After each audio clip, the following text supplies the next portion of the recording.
Magandang gabi, pambungad sa ating newscast. Ilang araw bago ang ikatlong SONA ni Pangulong Bongbong Marcos Jr., nagsagawa ng surprise inspection ang otoridad sa paligid ng compound ng Batasang Pambansa para higpitan ang seguridad. Lalo't ngayong sisimulan na ang lockdown sa loob ng House of Representatives. May balitang A to Z live mula mismo sa Batasang Pambansa sa Quezon City, si Kim Salinas. Kim, kumusta ang sitwasyon at ano na ang mga paghahanda dyan? Barbie, bawat kanto na rito sa labas ng Batasang Pambansa ay may nagbawat ang kanilang pagkukuha. Isang oras na lang ang lockdown sa buong compound ng Batasang Pambansa bilang parte ng paghihigpit sa seguridad bago ang SONA ng Pangulo sa Lunes. Surpresang nag-inspeksyon ang National Capital Region Police Office sa hanay ng kapulisan na nasa paligid na ng Batasang Pambansa. Pagsapit kasi ng alas 12 ng hating gabi ng Huwebes, sisimula na ang lockdown sa loob ng House of Representatives. Titignan natin kung gaano kalayo yung area.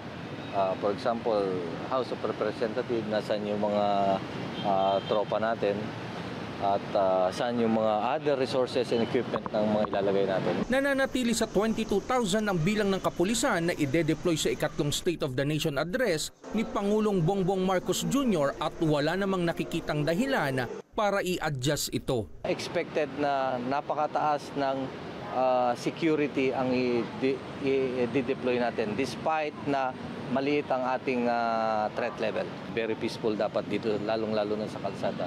And so we are employing the highest security dito sa activity na to. Maliban sa kapulisan, ipapakalat din ng otoridad ang mga high-tech na kagamitan pero wala pa man ang SONA, nangalampag na ang ilang labor group sa gobyerno para ipanawagan na palayain na ang mga nakulong na manggagawa at mga unionista.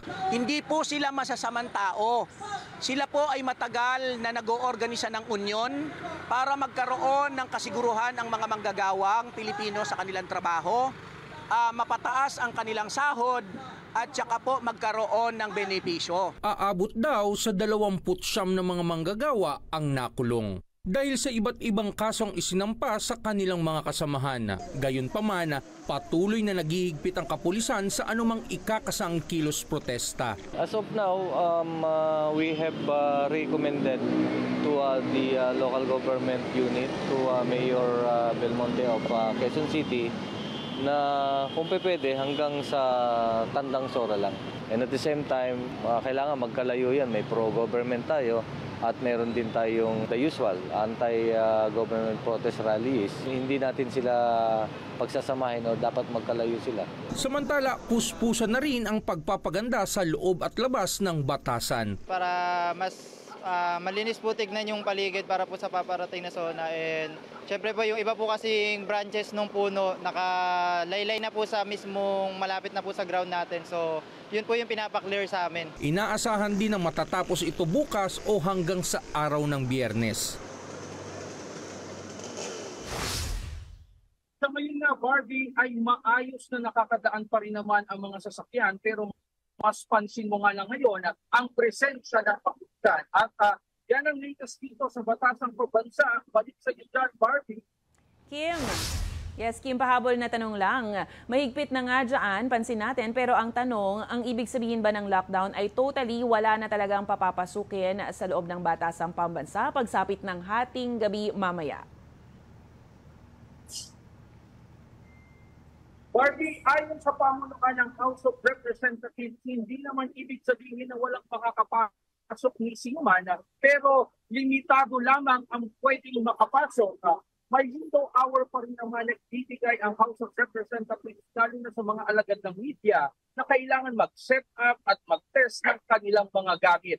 Papapasukin pa rin ang ilang mga tauhan na may kinalaman sa pagsasaayos ng Batasang Pambansa. Barbie. Mula Quezon City, maraming salamat, Kim Salinas.